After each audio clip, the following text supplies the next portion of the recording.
Hi, I'm Linda Williamson, the CEO of the Schreiber Public Library. This week we're going to be having a presentation given by the Public Health Nurse Montana regarding healthy aging for seniors. We're talking about because of the bank and everything that we're just... My name is Montana Sacchetti. I'm the public health nurse for Terrace Bay and Schreiber, and we're going to be talking about healthy aging today for seniors. Our agenda, we'll talk a little bit, just an overview of the health unit and what we do within our community, and then we'll talk about publicly funded immunizations that are relevant for seniors, a little bit on falls prevention, and then the Ontario Oral Health Seniors Dental Care Program. So a little bit about us. We have programs and services, and we serve approximately 146,000 people in our region. We have our main office in Thunder Bay and local smaller offices within our district, so Greenstone, Manitouwadge, Marathon, Red Rock, and in Terrace Bay. We partner with agencies, we work with families and individuals, and we're geared towards people of all ages, infants all the way to seniors. We provide resources and services within various parts of the community. I've worked with Grassfell, the libraries. We can go into homes. I'll chat about that after. But our part of healthcare is different from others, where our focus is not on treating illness or treating the sick. We work on preventing disease and illness and promoting health. So we have two kind of areas. We have health promotion and health protection. So in health promotion, we have our Healthy Babies, Healthy Children program. We get faxed information whenever someone locally has a baby and they're discharged from the hospital. We get information, screening tool that they fill out, and we contact all new parents within 48 hours of them being discharged from the hospital. With that, we can give them additional resources. We offer a home visiting program. If they'd like to come onto our program, we can do that. We can refer to further services, lactation consultants, and things like that. We have our Healthy Schools program. We go in and do presentations for various grades based on our guide. And then they also do some dental and vision screening in schools as well now. I work with the Early On Center, both in Terrace Bay and Schreiber. I try to visit at least once a month. We talk about a topic. I've done winter safety. This month I'm doing physical activity because February is Heart Health Month. And we don't always have to have a topic. If people just want to come and ask questions, they can do that as well. And then for health protection, a large part of public health is our vaccine preventable disease program. We'll chat a little bit about the publicly funded vaccines for seniors later, but we do the school immunization clinics. We did 2 COVID flu clinics this year, and I did some in my office for people who weren't able to get into the clinics as well. Infectious disease program, not really part of my specific role, but they do outbreak management. You can still submit ticks, but we just identify them now. We don't actually send them off for testing for Lyme. And then that includes public health inspectors as well. And then the environmental health area focuses on like water testing. They have well water testing kits, food safety, and playground inspections. So as we may know, immunizations are constant throughout your life, it seems. They change based on your age and what you need at those times.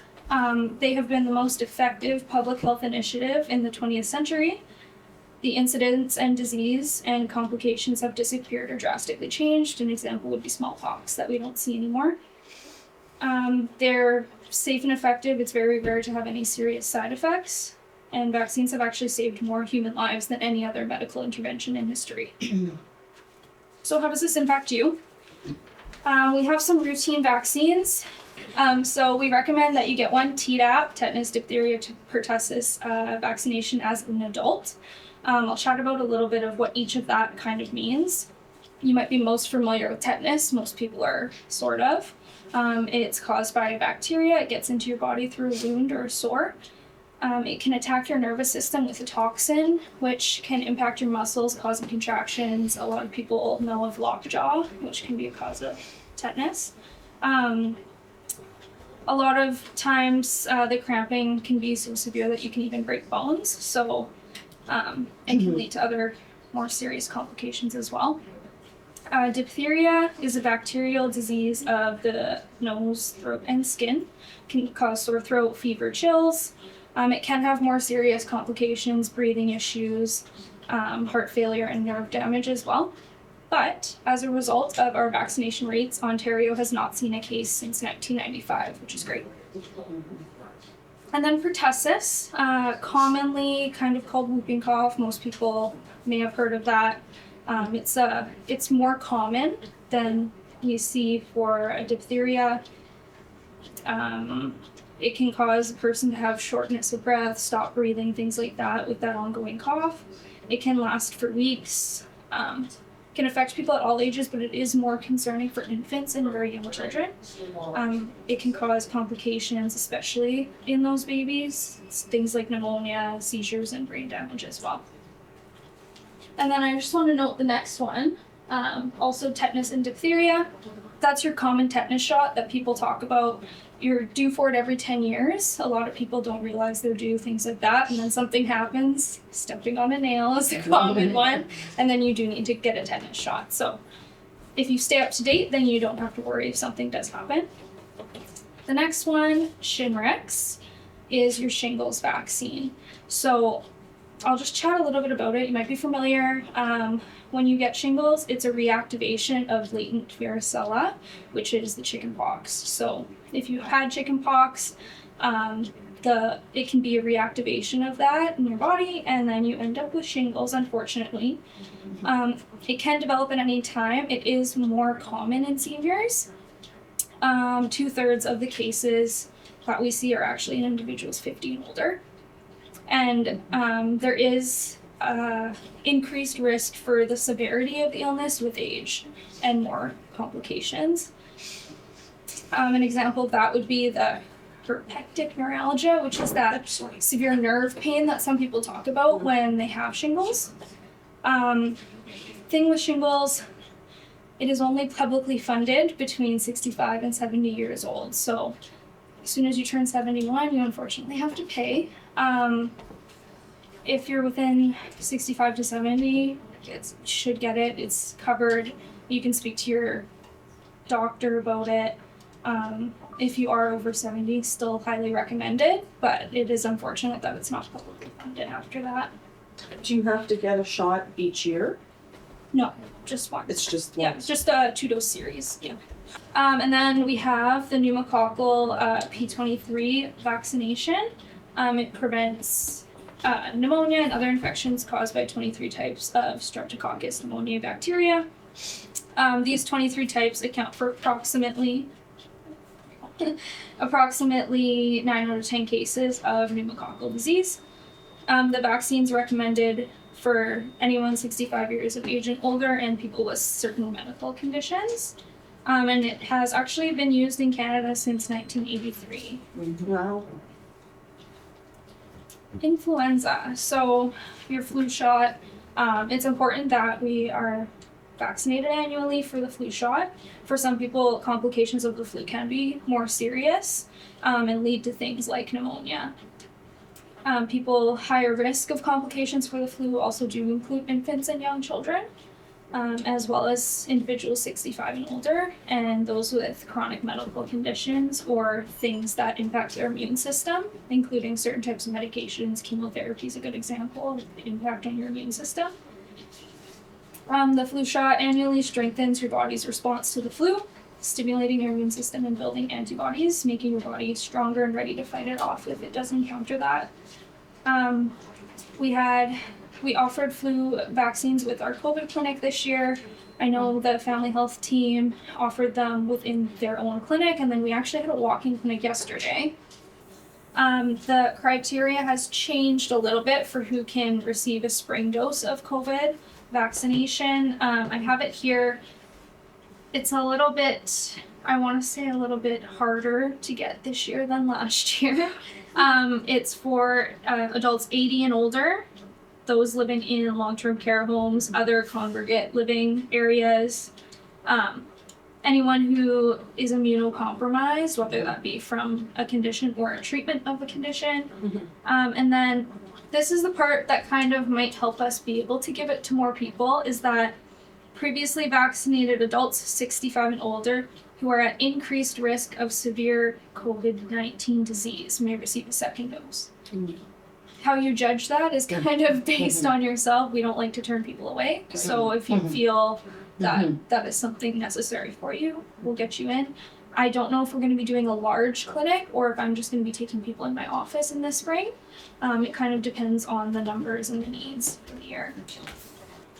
So where can you go if you're curious about vaccines, if you want something that you've seen here today? First recommendation is go to your family doctor, the local clinic, the family health team.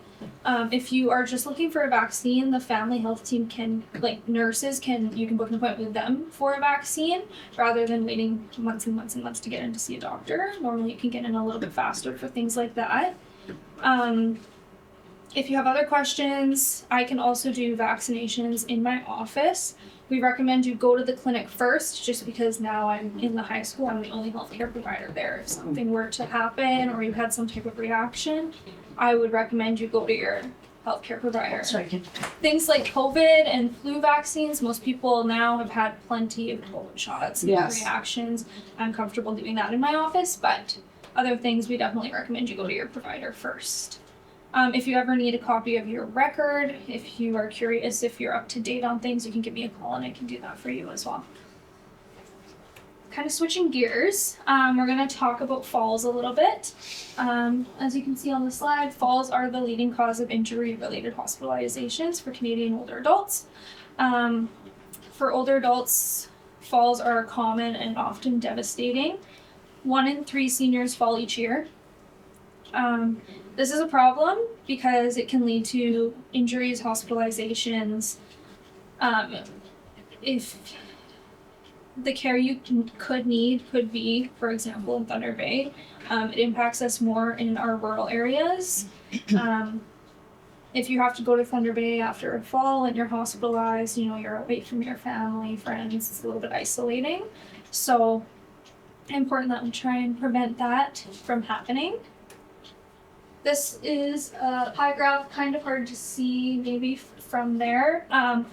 It's just highlighting the biggest blue section is that the most amount of falls actually happen from slipping, tripping, and stumbling on the same level. So not going upstairs, downstairs, things like that, actually on the same level. It's me.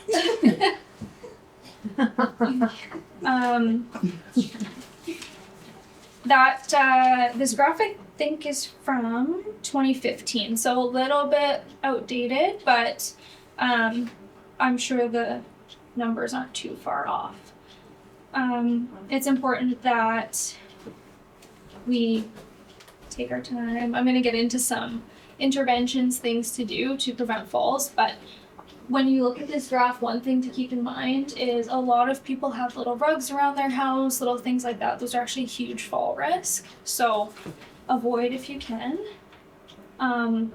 There are, of course, interacting reasons for falls. Maybe someone's vision is going, things like that, depth perception's off. It can be attributed to age-related decline in strength and function. So some ways we can prevent falls, of course, education is huge. We want to be waiting for assistance this time of year. Sometimes there's snow covering the ice and you don't see it, so better to wait for some help potentially if you're going to be going outside. If you're home or really anywhere with just typical floors, best to not walk around in socks. Even bare feet is better. You have more grip on the floor. Socks can be slippery. They say it's good to wear shoes in the house anyway, so that's helpful. Important to look around, make sure there's nothing in your way. Take your time. You know, sometimes we're in a rush. Turn the lights on, a big thing. A lot of people get up in the middle of the night to go to the washroom. It's good to throw the lights on just so you can see where you're going and make sure there's nothing that maybe have fallen during the night and got in your way. If you do wear glasses, you should make sure you put them on. Sometimes we get up in the middle of the night and don't want to put our glasses on, but your depth perception can be off and it can throw you off and you're more likely to fall. If you have fallen before, it's important that you talk to your healthcare provider because there can be different causes. And then if you are taking certain types of medication that can make you dizzy or drowsy, it's important that you're taking extra caution. Even sometimes blood pressure medication, if you stand up too fast, things like that, you can start to feel a little bit dizzy. So just taking your time, looking around. The number one intervention for falling. So muscle weakness is the most important factor contributing to increased risk for falls in older adults. Regular exercise in strength and balance is the number one intervention. So research tells us that regular exercise in strength and balance can prevent risk of falls. It's important that we keep moving, start small, and move up. And then I just want to chat about the Ontario Senior Dental Care Program. It's not my strong suit. I don't do dental health or anything, but it's a good program for people to know about because, of course, dental care is not cheap. So in the fall of 2022, the health unit opened a state-of-the-art Ontario Senior Dental Care Program clinic. Of course, it is in Thunder Bay, so travel, unfortunately, for that, but they offer plenty of procedures. They even do root canals. They can subsidize costs for dentures and partial plates, preventative care, extractions, crowns, all kinds of things. And then there is criteria to meet this program need. I will chat about it, but if for some reason you don't meet the criteria, Confederation College offers low-cost dental assessments and cleaning because their hygiene and assisting students need to practice. They are, of course, overseen by their teachers and everything, but they have a seniors rate. It's $20 for an assessment and hygiene. So what's considered a senior? Is it 65? Yeah, sometimes it's 55, sometimes it's 60. I think it might be 65, but I would have to double check on that. Oh, Well, the government has their Program too, right? Their program has kicked in as well too, eh? Yeah. So, And a lot, we were talking about that actually this morning, because that government funded one. Initially, letters were going out from older people down, but now you don't get a letter.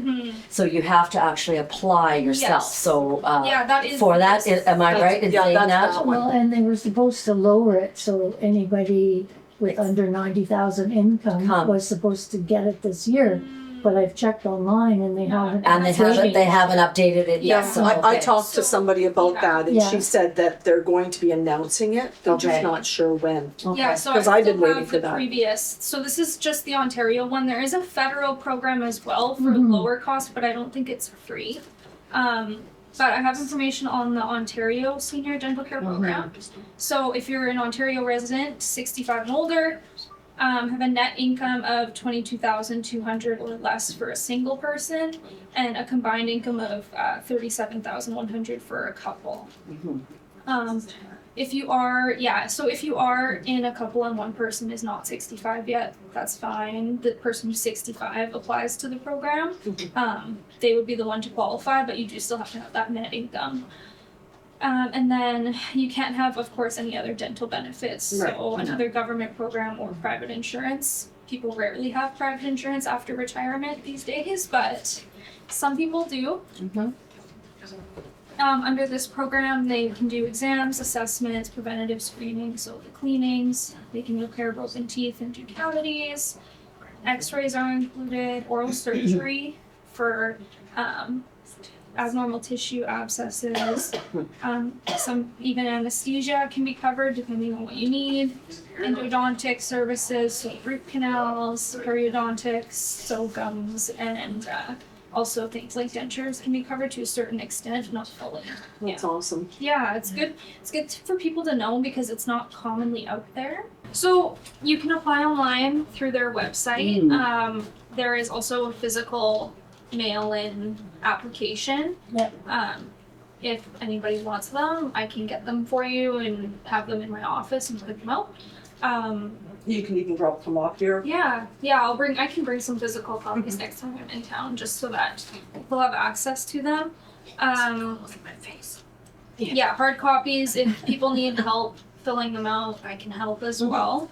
The thing is, if you and your partner married or common law are both applying, you both have to fill out a separate application as well, and you can't both use the same.